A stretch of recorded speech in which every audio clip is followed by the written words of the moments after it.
জুলাই বিপ্লবের পর দাবি ওঠে রাষ্ট্র সংস্কারের। এ নিয়ে বিভিন্ন কমিশন প্রস্তাবনা দেওয়ার পর গঠিত হয় জাতীয় ঐক্যমত কমিশন, যারা রাজনৈতিক দলগুলোর কাছ থেকে সংস্কারের সুপারিশ গ্রহণ করে নতুন বাংলাদেশ গঠনে কাজ করবে। এ লক্ষ্যে জাতীয় ঐক্যমত কমিশনের সংস্কার প্রস্তাব চলতি মাসের শুরুতে পাঠানো হয় বিএনপির কাছে।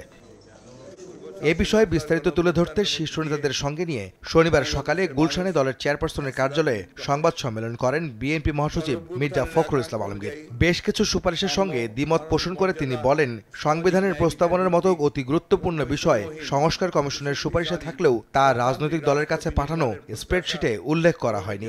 সুপারিশ মানায় সাংবিধানিক কমিশন সহ এনসিসি নতুন বিভিন্ন কমিশনের প্রস্তাব করা হয়েছে। এই সমস্ত কমিশনের এখতিয়ার কর্মকাণ্ডের যে বর্ণনা দেওয়া হয়েছে তাতে মনে করার যথেষ্ট কারণ রয়েছে যে আইন বিভাগ ও নির্বাহী বিভাগকে যথাসম্ভব আন্ডারমাইন করা এবং ক্ষমতাহীন করাই উদ্দেশ্য, যার ফলশ্রুতিতে একটি দুর্বল ও প্রায় অকার্যকর সরকার ব্যবস্থা প্রতিষ্ঠিত হবে। Vision hot and cool AC 4-ওয়ে সলিনয়েড ভালভ টেকনোলজিতে হিটিং ও কুলিং দুই মোডেই কাজ করে সমানভাবে। Vision hot and cool AC. ঐক্যমত কমিশনের প্রশ্নমালার সঙ্গে কমিশন সদস্য ও বিশেষ কয়েকটি রাজনৈতিক দলের বক্তব্যের মিল থাকার কথা জানিয়ে বিএনপি মহাসচিব আহ্বান জানিয়ে বলেন, কোনো দলকে যেন রাজনৈতিক সুবিধা না দেয় বর্তমান সরকার।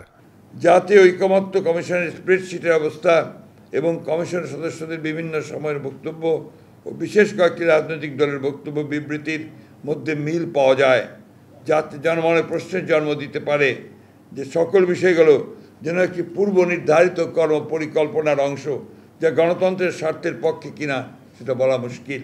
অন্তর্বর্তী সরকারকে নিরপেক্ষ ভূমিকা পালনের পরামর্শ দিয়ে মির্জা ফখরুল বলেন, সুষ্ঠু ও গ্রহণযোগ্য ভোট আয়োজনে প্রয়োজনীয় সংস্কার শেষে দ্রুত নির্বাচন দেয়াই তাদের প্রধান লক্ষ্য হওয়া উচিত।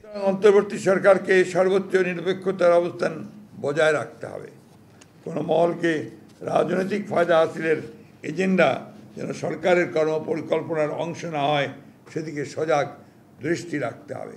এমত অবস্থায় এখন অন্তর্বর্তী সরকারের মূলত করণীয় হচ্ছে প্রয়োজনীয় সংস্কার শেষে দ্রুত একটি অবাধ ও নিরপেক্ষ জাতীয় নির্বাচন অনুষ্ঠানের আয়োজন করা।